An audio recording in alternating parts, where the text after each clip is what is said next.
Brendan Sorsby has slammed the CFL after being rejected by the league. The college quarterback was barred from signing a deal following gambling allegations that ended his NCAA career. Stay till the end to see the brutal statement he released exposing how the league handles player eligibility. The CFL had declined to allow Brendan Sorsby to play in the league after the NFL decided not to hold a supplemental draft for the quarterback. That's two leagues back-to-back in a matter of weeks, and the football world had plenty to say about it. When the CFL's rejection dropped, the reactions poured in on social media. "That one's got a sting," wrote Boston Connor of The Pat McAfee Show. Tom Downey, a sports writer and podcaster, posted, "Wonder if he's gonna threaten to sue them too." Former NFL quarterback Chase Daniel was surprised by the decision too, saying, "Not even CFL dog." NFL podcaster Mac Perry wrote, "They teaching that young man a lesson, LOL." Others skipped the jokes and just stated the obvious. Brendan Sorsby cannot play anywhere in 2026. One content creator wrote, while a Miami Dolphins writer agreed and said, "Really has no options. That's the internet."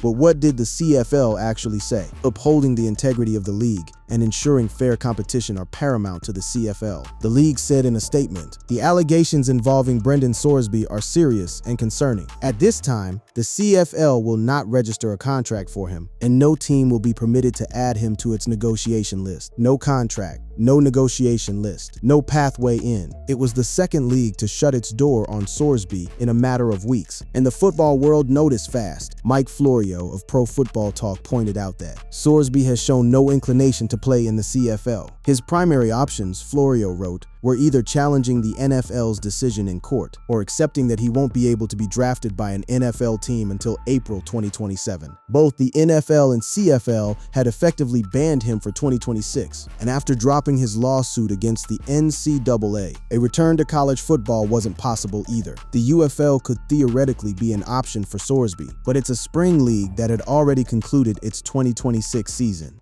By the time its next campaign begins, he'd likely have his focus on the 2027 NFL draft instead. So how does a 22-year-old go from being called a potential first-round talent, one of the most coveted quarterbacks in the country, to a guy that no league on the continent will touch? To answer that, we have to go back to the beginning. Not the scandal, the player, because to understand how far this fall is, you have to understand what was at stake. Brendan Sorsby is an American football quarterback, born January 20, 2004. He previously played for the Indiana Hoosiers and the Cincinnati Bearcats.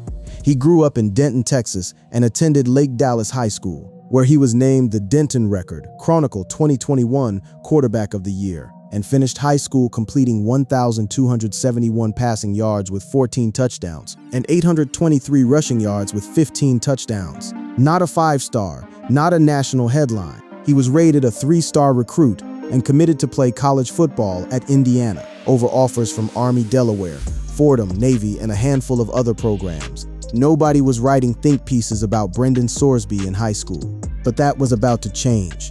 He spent 2 seasons at Indiana, redshirting in 2022 before passing for 1,587 yards and 15 touchdowns with only 5 interceptions in 2023. He appeared in 10 games with 7 starts, including a 5-touchdown game at Illinois and a 3-touchdown passing effort at Penn State in his first career road start. That performance was enough. He entered the transfer portal and landed at Cincinnati, and that's where the story really started picking up speed. Here's the thing about Brendan Sorsby, the player. Before everything else entered the conversation, the tape was genuinely compelling. In 2024, Sorsby became the only FBS quarterback to post both a 425-yard passing game and a 125-yard rushing performance, finishing with 2,813 passing yards, 18 passing touchdowns, and 9 rushing scores while completing 64% of his throws. That is a remarkable statistical combination, the kind of production that makes NFL scouts stop scrolling. His 2025 season was his best. 26 touchdown passes against just 5 interceptions, plus 580 rushing yards and 9 scores on the ground. 36 total touchdowns that landed him on the Davey O'Brien quarterback class. During the final regular season game at TCU, he tied Desmond Ridder for the school record for touchdowns in a season as quarterback with those 36 total. The 6'3", 235-pound senior was considered a potential first-round prospect for the 2027 draft before the revelation of his gambling history. He was ESPN's #1 ranked transfer quarterback this offseason, after throwing for 7,208 yards and scoring 82 total touchdowns over his time at Cincinnati and Indiana. Read that again. ESPN's #1 ranked transfer quarterback, potential first-rounder, 82 total touchdowns. Sorsby had the traits and production of a future NFL franchise quarterback. The challenge was separating the player from everything that comes with him. CBS Sports noted that evaluators who watched his 2025 tape found it easy to understand why some thought he had the tools to become a franchise quarterback.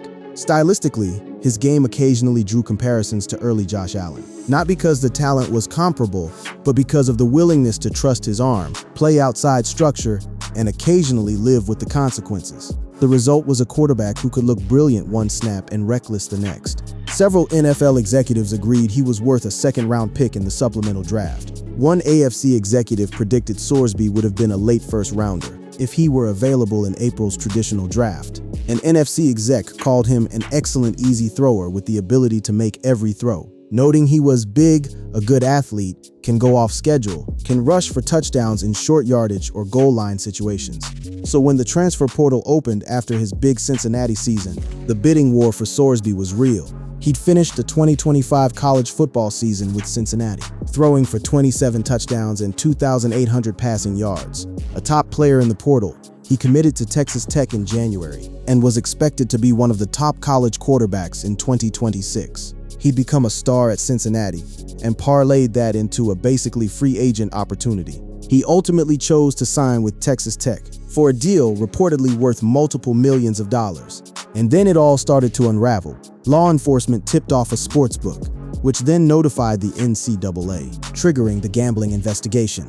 The NCAA's investigation into Sorsby became public in April, and he was placed on indefinite leave by Texas Tech as he sought treatment for a gambling addiction.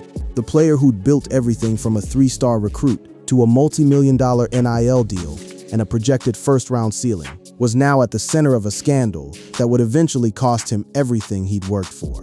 And the details that emerged, they were far more extensive than anyone initially imagined. This is where the story gets heavy, because it wasn't a one-time mistake. It wasn't a single bad decision made in a moment of weakness. What the documents revealed was a pattern, years long, methodical, and hidden behind the accounts of family and friends. Brendan Sorsby placed at least 40 bets involving Indiana football as a quarterback for the Hoosiers, used sportsbook accounts registered to a family member and friends to wager approximately $90,000 over 4 years, and continued to gamble after transferring from Cincinnati to Texas Tech. Let that sink in. 4 years, 3 programs, thousands of bets. He acknowledged placing at least 2,900 bets, totaling more than $30,000 during his 2 years at Indiana, and at least 165 bets, totaling at least $38,000. During his 2 years as the starting quarterback at Cincinnati, he continued his sports betting after transferring to Texas Tech in January, and acknowledged sending more than $65,000 to friends to cover bets made on his behalf during his college career.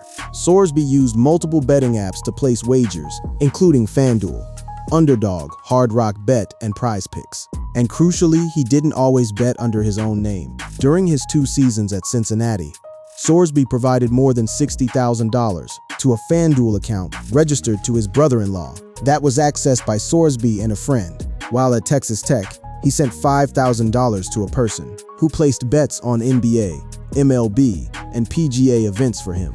Now, here's the part that triggered the nuclear reaction from leagues and regulators alike. The damaging bets came during the 2022 season, when Sorsby placed at least 40 different wagers on his own football team during his redshirt season. The court filings showed the quarterback was making bets that ranged from $1 to $114 during a 2-month period from September to October of that year. Sorsby pushed back hard on the framing of those bets. In a May statement to NCAA reinstatement staff, he wrote that the bets made me feel like I was supporting the team when I was not playing in games, much like fans betting on their hometown teams to win. It was a way to make me feel more connected to my team when I wasn't playing. I always bet on Indiana to succeed. The stipulated facts also concluded that Sorsby never bet on the Indiana team and/or individual members of the team in a game in which he participated. He did not engage in any activity designed to influence the outcome or integrity of an intercollegiate contest, or in an effort to affect win-loss margins. Sorsby denies any allegations of point shaving. But the NCAA didn't see a distinction that mattered enough. When it comes to betting on college sports, the NCAA has a zero-tolerance policy.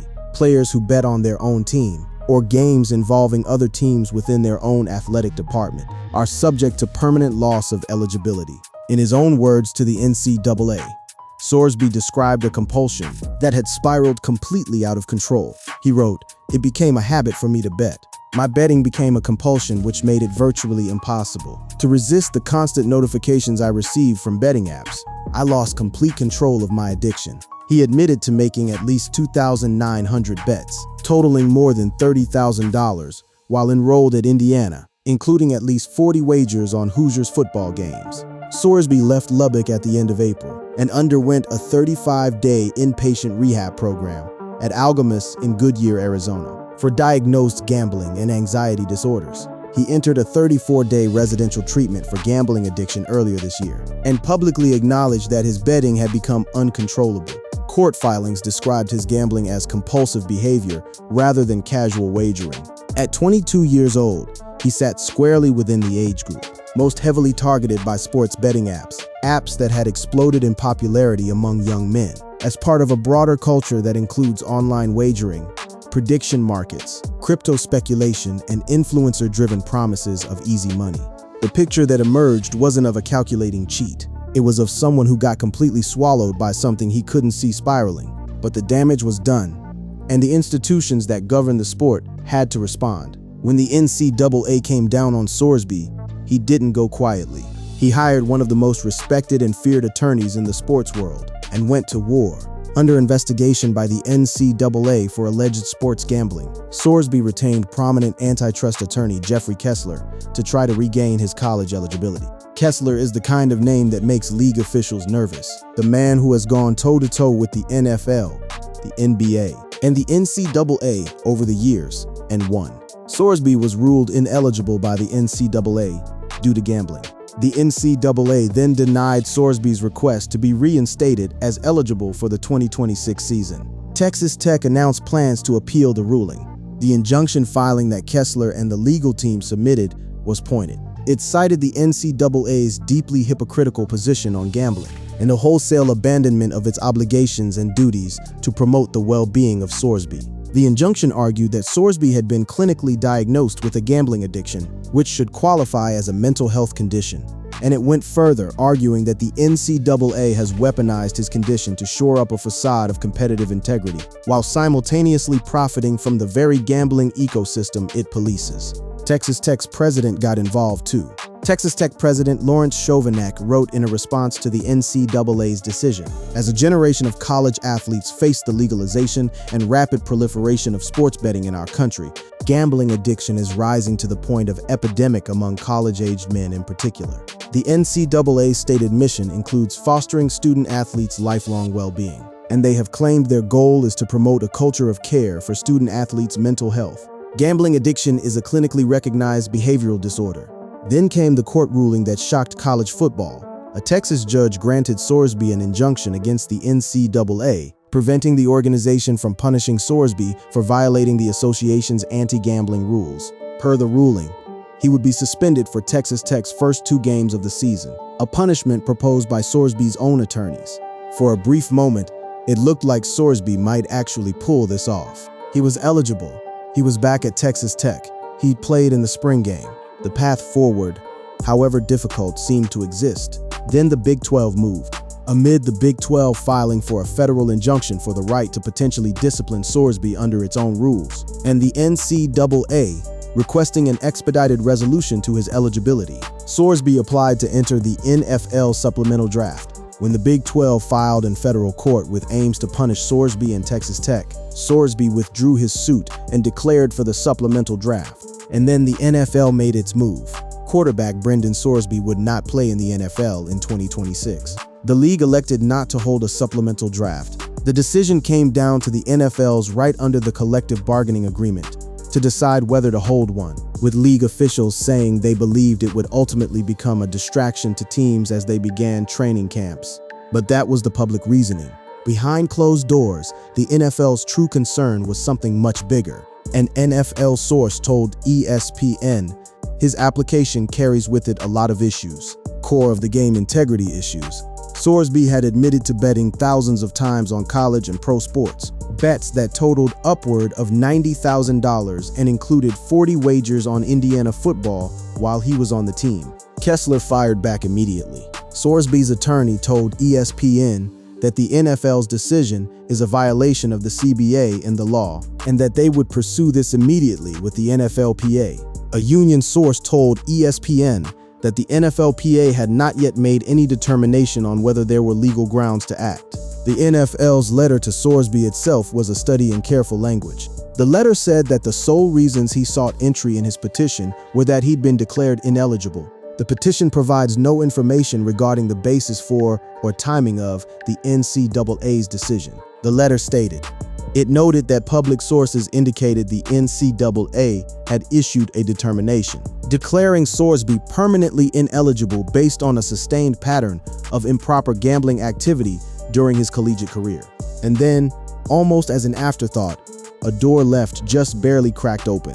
The NFL's letter to Sorsby read, by all accounts, you are a talented player with the potential for future success. We encourage you to focus on preparing for possible entry into the NFL through the 2027 NFL Annual Draft. That's the NFL's version of maybe later, but it came with no guarantees. So here's where Brendan Sorsby stands right now, and the picture is stark. He can't play college football.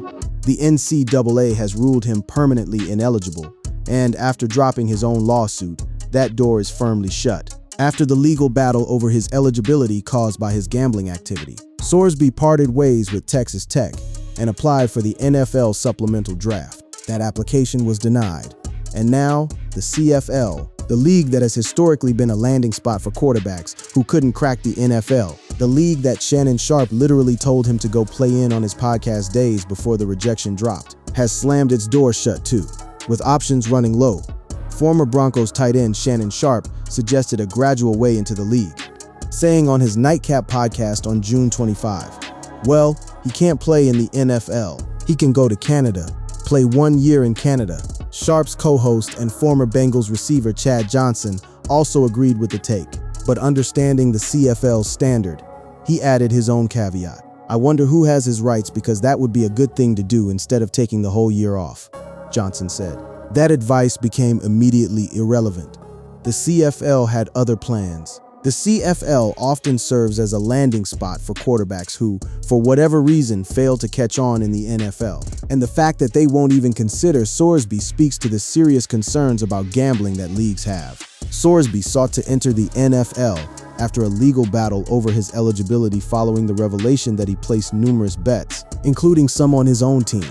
Analyst Paul Meyerberg noted that Sorsby could explore playing at the junior college level, which is what current New Orleans Saints backup quarterback Hunter Dekkers did after he was suspended indefinitely for gambling while at Iowa State. Dekkers had been the projected starting quarterback at Iowa State, but was ruled ineligible ahead of the 2023 season, after an investigation found he had bet on at least one game involving the Cyclones. The bet was just $15 on Iowa State to beat Oklahoma State in a 2021 game in which he did not play.